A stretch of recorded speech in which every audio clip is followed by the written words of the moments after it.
세상의 모든 사람들은 성공을 향해 달려갑니다. 그리고 그 성공을 꿈이라고 하기도 하고 또 소망이라고 하기도 하고 때로는 비전이라고 말하기도 합니다.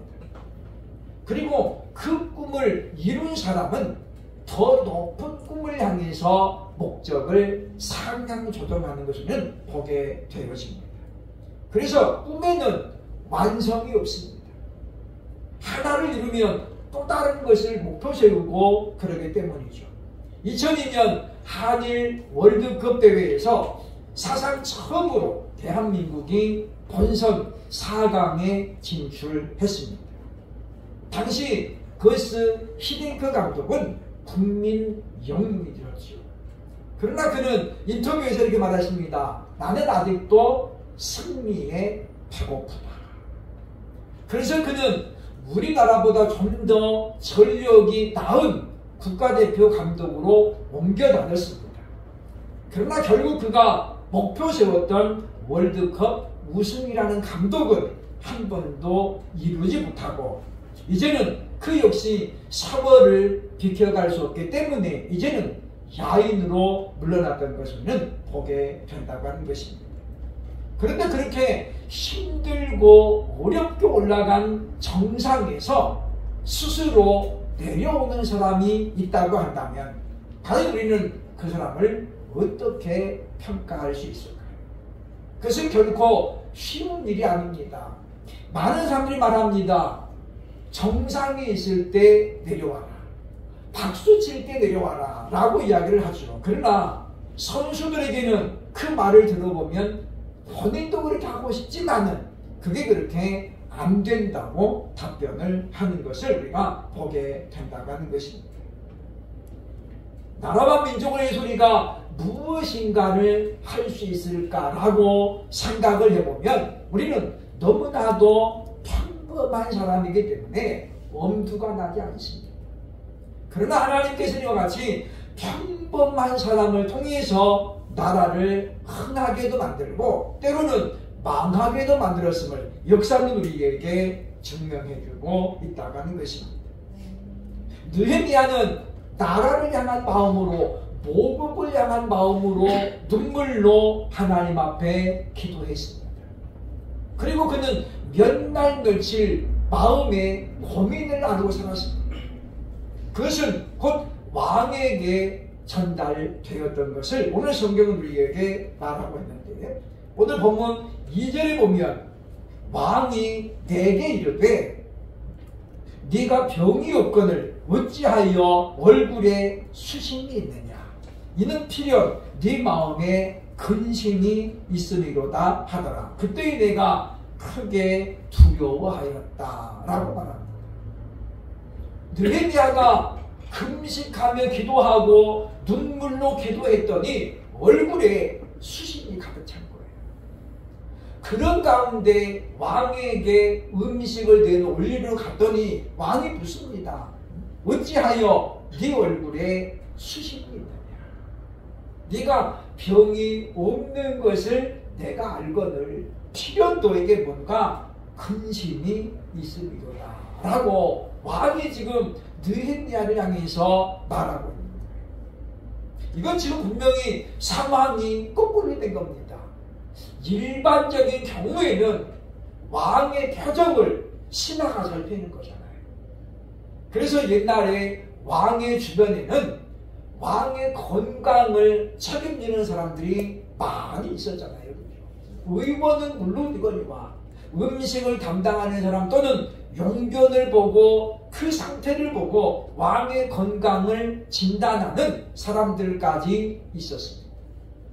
당연히 느헤미야가 지금 왕의 얼굴을 살피고 왕의 마음에 평안한지 수심이 없는지를 보여야 되는데 지금 거꾸로 됐잖아요. 왕이 지금 그 신하인 느헤미야 더군다나 포로 2세잖아요. 이 느헤미야는 보면 이 아닥사스다 왕이 볼 때는 이방인입니다. 그런 그에게 왕이 이렇게 지금 자상하게 묻는 것입니다. 필연 네 마음에 근심이 있으리로다. 그래서 지금 본문에 보면 그때 내가 크게 두려워하였다라고 말하죠. 왜냐? 왕으로 하여금 이와 같이 수심된 얼굴을 보이는 것 자체가 이때는 뭐예요? 불경죄예요. 불경죄. 그 자리에서 참수될 수 있고 그 자리에서 끌려나갈 수가 있습니다. 그럼에도 불구하고 왕은 그 느헤미야를 보면서 내가 네게 무엇을 해주기를 원하느냐라고 묻는 것을 우리가 보게 되었습니다. 이와 같이 왕의 사랑을 한몸에 받았던 느헤미야, 과연 그는 나라를 위해 무엇을 희생했을까요? 오늘 그가 나라를 위해서 헌신한 내용을 살펴보면서 바라기는 우리도 우리의 모국을 위해서 무엇인가를 내가 하기로 결단하는 그런 시간이 되어야 할 것입니다. 첫째로 본문 4절로 5절에 보면 느헤미야는 나라를 위하여 자신의 자리를 내려놓습니다. 다시 말하면 왕 앞에 지금 술 맡은 관원장이 되기까지 이 사람이 얼마나 많은 수고를 했겠습니까? 자리를 내놨다는 뭡니까? 그의 명예와 그리고 명성을 함께 내놨다라고 볼 수 있습니다. 왜냐하면 오늘 본문의 4절, 5절에 이렇게 말하고 있습니다. 왕이 내게 이르시되 그러면 네가 무엇을 원하느냐 하시기로 내가 곧 하늘의 하나님께 묵도하고 왕에게 아뢰되 왕이 만일 좋게 여기시고 종이 왕의 목전에서 은혜를 얻었사오면 나를 유다 땅 나의 조상들의 묘실에 있는 성읍에 보내어 그 성을 건축하게 하옵소서. 느헤미야는 마치 왕의 명령을 기다렸다는 듯이 이렇게 요청합니다. 나를 보내어 그 성을 건축하게 하옵소서. 모국에 한 번도 가본 적도 없고 구경한 적도 없던 자신의 나라 예루살렘에 지금 성읍이 무너지고 성곽이 불타고 그렇게 지금 엉망이 되었다라는 그 말을 듣고 느헤미야는 이렇게 지금 고백합니다. 나를 보내어 그 성을 건축하게 하옵소서. 이 말은 결국은 느헤미야가 지금 예루살렘으로 가게 되면 자신의 자리는 이제는 뭡니까? 다른 사람으로 채워지는 걸 의미하는 거예요. 성을 재건하는데 하루 이틀 갖고 되겠습니까? 또 이제 막상 느헤미야가 총독으로 가면 무너져버린 민심을 수습해야 되고 그리고 백성들을 하나로 규합해가지고 지금 성읍을 재건을 해야 됩니다. 그것은 보통의 노력 가지고는 안 된다는 거죠. 더군다나 이때 당시 느헤미야가 나이가 많은 사람이 아닙니다. 옛날에는 나이가 젊은 사람들에게는 사람들이 뭐예요? 어린 것이라고 얘기하고 젊은 것이 뭘 아냐 그런 것들이 많이 있었다고 하는 것입니다. 그렇기 때문에 느헤미야가 지금 고향으로 모국으로 돌아가게 되면 최소한 1년 이상 공백이 생깁니다. 그리고 1년 뒤에 그가 돌아온다고 한들 왕이 다시 느헤미야를 관원장으로 쓴다는 보장이 없습니다. 왜냐? 지금이야 느헤미야가 워낙 잘하고 마음에 들지만은 느헤미야 후임으로 온 사람이 또 더 잘할 수도 있잖아요. 그러면 왕은 잊어버릴 수 있습니다. 요셉이 보디발의 집에 누명을 쓰고 감옥에 갇혔잖아요. 하루는 왕의 신하 2명이 감옥에 들어왔는데 둘 다 수심이 가득한 거예요. 요셉이 물어보니까 이 두 사람이 꿈을 꾸었는데 도대체가 그 꿈의 내용을 해몽을 못하는 거예요. 그 중에 한 사람이 느헤미야와 같은 술 맡은 관원장이었고 또 한 사람은 왕의 떡을 만드는 떡 굽는 관원장이었습니다. 요셉이 꿈을 들어보더니 해몽해 줍니다. 그리고 술 맡은 관원장에게 합니다. 사흘 뒤에 당신이 복직을 할 것인데 그때 나를 기억하소서. 나는 누명을 쓰고 지금 감옥에 와 있습니다. 라고 부탁을 하잖아요. 근데 사흘 뒤에 정말 술 맡은 관원장은 복직이 돼가지고 왕 앞에 돌아가지만 떡 굽는 관원장은 사흘 뒤에 처형을 당하게 됩니다. 그런데 성경에 보면 이 술 맡은 관원장이 자기가 복직이 된 다음에 요셉을 까맣게 잊어버리잖아요. 얼마 동안 잊어버려요? 2년 동안 잊어버려요.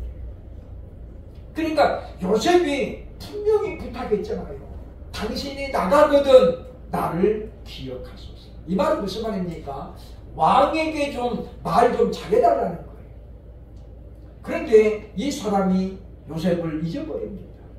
그리고 2년 뒤에야 바로 왕이 꾼 꿈을 꾸고 고민을 할 때에 술 맡은 관원장이 요셉을 천거하게 되어진다는 것이죠. 이와 같이 사람은 자리가 사람을 만들기도 하고 또 내 자리는 영원하다고 장담할 수가 없다라고 하는 것입니다.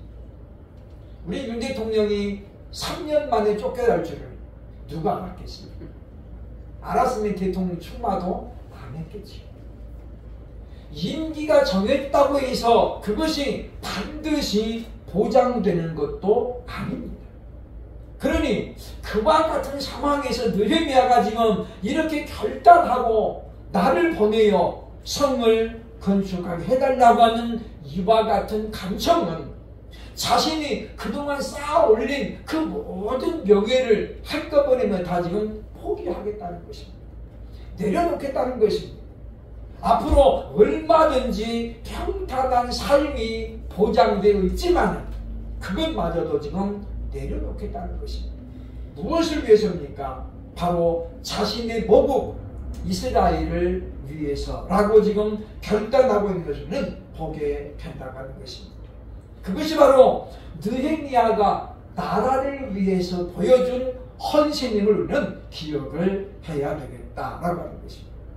그런데 우리는 지금 내 선에서 내가 내 나라를 위해서 무엇을 해야 할 것인가, 무엇을 내가 나라를 위해서 할 수 있을까를 고민하고 또 기도하면서 나라를 위해서 실질적으로 헌신하는 저와 여러분 될 수 있기를 주의 이름으로 축원합니다. 아멘. 둘째로 느헤미야가 나라를 위해서 헌신한 내용이 무엇입니까? 6절로 9절 보면 친히 현장으로 달려갔다라고 말합니다.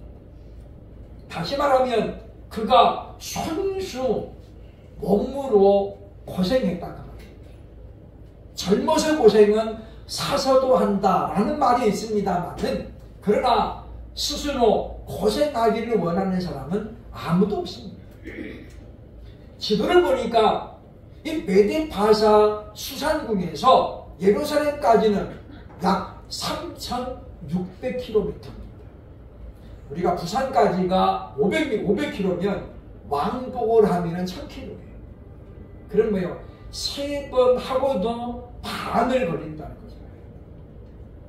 그래서 예전에 상인들이 거상인들이 많이 이제 보면 이 메데파사기를 왕복을 했는데 당시 상인들이 하루에 30km를 다녔다고 해요. 그래서 약 4개월이 걸립니다. 그러니까 수산궁에서 예루살렘까지 한번 가는데 4개월. 그래서 비슷한 예로 에스라 7장 9절에 보면 이렇게 설명합니다. 첫째 달 초하루에 바벨론에서 길을 떠났고 하나님의 선한 손에 도우심을 입어 다섯째 달 초하루에 예루살렘에 이르니라. 에스라가 제사장 겸 학사잖아요. 그 에스라가 먼저 이제 수산 보면 바벨론에서 예루살렘으로 출발했는데 정확하게 넉 달 만에 4개월. 왜냐? 에스라가 혼자 가는 길이 아니거든요. 그가 지금 제사장이면서 학사의 신분으로 가기 때문에 수행 인원이 여러 명 있습니다. 그렇기 때문에 행군하는 데 시간이 많이 걸릴 수밖에 없다는 거죠. 야곱이 형 에서를 만났습니다. 야복강에 만나가지고 에서의 마음이 녹아졌죠. 에서가 이야기합니다. 아버지가 지금 너를 기다리고 있는데 빨리 가자. 내가 너의 길라잡이가 되어주마. 그때 야곱이 뭐라고 그럽니까? 지금 우리 짐승 가운데는 새끼를 뱉내져 있고 또 아이들도 지금 어린데 여기서 더 많이 우리가 걸어가면 탈이 납니다. 그래서 야곱이 에서에게 뭐라고 그래요? 형님 먼저 가시면 내가 뒤를 따라가겠습니다 라고 시간을 버는 것을 볼 수 있습니다. 왜냐? 야곱이 지금 혼자 온 게 아니잖아요. 엄청난 많은 가축들을 거느리고 수많은 지금 하인들을 거느리고 함께 가는 거예요. 그러니까 행군을 과하게 할 수 없고 많이 할 수 없는 것이 현실적인 문제임을 보여줄 수 있다고 하는 것입니다. 뿐만 아니라 4개월 여정, 얼마나 많은 위험이 도사리고 있겠습니까? 더군다나 지금 이 느헤미야가 총독이 돼가지고 가는 거예요. 그러면 많은 도적대라든지 이런 사람들이 몰릴 수 있거든요. 그렇죠? 총독이 가면 빈손으로 가겠습니까? 이 사람이 가지고 갈 수 있는 많은 금은 보화를 다 챙겨가는 거예요. 그러니 얼마나 위험한 일정이겠습니까? 당시 느헤미야의 위치로 본다면 자신이 거기까지 안 가도 충분합니다. 나로 하여금 성읍을 건축하게 하옵소서라고 요청을 해놓고 느헤미야가 명령을 내리면 되잖아요. 그 서쪽에 있는 총독들에게 명령하셔서 성이 재건되도록 왕이여 명령만 하옵소서. 그러면 이때 당시 느헤미야의 형편을 보면 왕이 충분히 그 말을 들어주고도 남는 상황입니다. 왜냐? 느헤미야는 왕의 신임을 받고 있었던 그런 관리였기 때문입니다. 그럼에도 불구하고 그는 자신이 직접 고향으로 돌아가겠다고 하는 거예요. 그리고 그 위험한 길을 떠나게 되는 것을 우리로 하여금 보여주고 있다고 하는 것입니다. 그러면서 그는 오늘 8절에 보면 왕에게 은혜를 구하는 것을 볼 수 있습니다. 8절 보면 말하고 있습니다. 또 왕의 삼림 감독 아삽에게 조서를 내리사 그가 성전에 속한 영문의 문과 성곽과 내가 들어갈 집을 위하여 들보로 쓸 제목을 내게 주옵소서 하매. 왕의 하나님의 선한 손을 도움을 입었을까 모든 것이 이루어졌음을 보여주고 있다고 하는 것입니다. 그렇기 때문에 여기 보면 느헤미야가 안 가고도 얼마든지 가는 거예요. 왜냐? 지금 이스라엘 땅에는 총독이 있습니다. 느헤미야가 안 가도 된다는 거죠. 그럼에도 불구하고 그 총독이 상당히 무능했던 걸로 보여지죠. 뒤에 가서 나옵니다만은 이 느헤미야 앞에 있던 총독은 그냥 월급 받는 데는 악착같이 열심을 내고 총독의 일은 게을리했던 것을 볼 수가 있기 때문이죠. 그렇기 때문에 아랫사람에게 명령만으로 안 되는 것이고 본인이 본을 보이기로 작정이 있음을 우리에게 알려주고 있다고 하는 것입니다. 그러므로 이와 같이 자신의 모든 어떤 편안함보다도 나라를 먼저 생각하고 민족을 먼저 생각하는 느헤미야의 그와 같은 마음, 우리는 그것을 살신 성인의 자세라고 말합니다. 자신의 몸을 희생해 가면서 결국은 민족을 위한 성전 재건에 자신의 생명을 걸었던 느헤미야. 그러므로 그는 바로 나라와 민족을 위해 자신을 헌신한 사람이라고 볼 수 있다고 하는 것입니다. 마지막 세 번째, 느헤미야의 헌신은 과연 무엇입니까? 10절 보면 그는 나라를 위해 재능을 헌신했다라고 말하고 있습니다. 느헤미야가 유대 땅 예루살렘에 도착하자 그곳에서 그동안 온갖 혜택을 누리고 있었던 사람들이 이 느헤미야를 보고 이렇게 평가하는 장면이 오늘 보면 10절에 기록됩니다. 오늘 10절에 보면 호론 사람 산발랏과 종이었던 암몬 사람 도비야가 이스라엘 자손을 흥왕하게 하려는 사람이 왔다 함을 듣고 심히 근심하더라. 여기 보면 산발랏과 도비야 같은 사람들은 지금 느헤미야가 이곳으로 오기 전부터 그에 대한 소문을 들어서 알고 있었던 거예요. 그리고 느헤미야에 대해서 이렇게 말합니다. 이스라엘 자손을 흥왕하게 하려는 사람이라고 이야기하는 거죠. 그러니까 우리가 이 땅을 살아가면서 최고의 칭찬이 뭐겠습니까? 저 사람 때문에 우리 집안이 살아났다. 저 사람 때문에 우리 회사가 살아났다. 저 사람으로 인해서 교회가 이렇게 지금 흥왕했다. 라는 말을 듣는다면 그것은 개인에게는 엄청난 영광이라고 볼 수 있다는 것입니다. 느헤미야는 그런 사람이었습니다. 따라서 그는 나라를 위해서 이와 같이 자신의 재능을 기꺼이 헌신한 사람이라고 볼 수 있다는 것입니다. 예전에는 국비로 유학을 보내는 국비 장학생들이 꽤 많이 있었습니다. 60년대, 70년대 우리나라에 정말 재능 있는 학생들을 선발해가지고 보냈죠. 그런데 그 중에 일부의 학생들은 그곳에 가가지고 국적을 바꾸고 돌아오지 않았습니다. 상당히 많은 사람이 그랬다는 거죠. 왜냐? 가보니까 우리나라보다 훨씬 좋잖아요. 그래서 그냥 거기서 눌러앉는 거예요.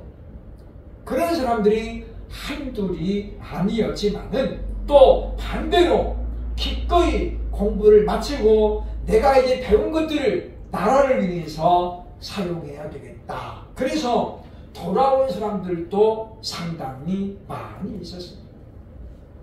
우리나라 대한민국은 바로 그렇게 해서 자신의 명예를 버리고 돌아온 자들을 통해서 이 나라가 이렇게 많이 성장했음을 우리는 기억을 해야 되겠다라고 하는 것입니다. 스포츠 스타들은 국가대표를 꿈꿉니다.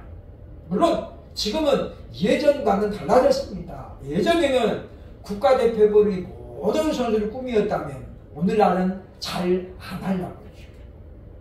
왜냐? 잘하면 본전이고 잘못하면 욕을 많이 먹기 때문에. 강암욱이라는 야구선수가 있습니다. 국가대표로 나가는 사람이 2루타를 치고 너무 기분 좋아가지고 베이스에서 발을 떼고 있었던 거예요. 수비수가 공을 받아가지고 터치. 그래서 2루타를 치고도 아웃이 됐어요. 그게 생방송에 고다를 중계가 됐습니다. 사람들이 뭐라고 그랬을까요? 강암욱에 그때부터 굉장히 비난을 많이 했어요. 이 친구는 대회가 끝나고 와서도 고개를 못 드는 거예요. 그게 뭡니까? 스트레스로 다가오거든요. 그 시즌을 망치게 됩니다. 그렇기 때문에 국가대표는 영화로운 자리이기도 하지만은 무거운 짐을 짊어지는 것과도 같아가는 거예요. 그래서 선수들은 국가대표가 되면 자신을 희생하기로 작정했다라고 받아들이는 것이 맞는 말이다라고 볼 수 있다는 것입니다. 우리는 하나님으로부터 받은 재능이 누구에게나 있습니다. 물론 어떤 사람의 재능은 탁월하기도 하고 어떤 사람은 평범하게 납니다. 그러나 중요한 것은 우리 마음이 어떤 것인가가 중요하다는 거죠.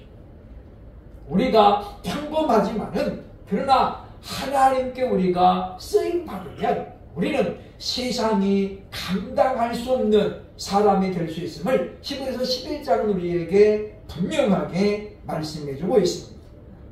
시몬 베드로는 지금 우리처럼 지극히 평범한 평범한 사람이었습니다. 그렇잖아요. 그는 갈릴리의 어부였습니다. 변변하게 자기 배 하나 없이 남의 배를 빌려서 그렇게 고기질을 잡아서 하루하루를 연명하는 사람이었습니다. 그런 그가 예수님의 제자가 되어지고 예수님의 쓰임을 받으니까 오늘날 전 세계를 통틀어 베드로를 모르는 사람이 없을 만큼, 그리고 가톨릭 성당 가운데는 바로 베드로 성당이 가장 많습니다. 스페인이 가장 자랑하는 대성당 가운데 베드로 성당이 그 자리를 차지하고 있죠. 그의 이름이 이와 같이 높아진 것은 무엇입니까? 그가 하나님의 부르심을 따라 그리스도 예수의 명령을 따라서 이제는 사람을 취하는 사람으로 예수님을 따랐기 때문인 것을 기억을 해야 할 것입니다. 우리에게는 대한민국 국민이기 때문에 져야 될 의무가 있습니다. 저와 여러분이 그 의무를 먼저 잘 이행하면서 국민으로서의 역할을 충실히 감당하면 우리는 이제 그 옛날 바로 박정희 대통령이 이야기했던 것처럼 우리는 민족 중흥의 역사적 사명을 띠고 이 땅에 태어났다라는 그것을 우리가 이루면서 살아가게 할 것입니다. 느헤미야처럼 나라를 위해서 우리가 충분히 기도하고 또 내가 무엇을 해야 할 것인가를 생각하면서 실제로 나라 사랑을 행동으로 표현할 수 있는 저와 여러분 될 수 있기를 주의 이름으로 축원합니다.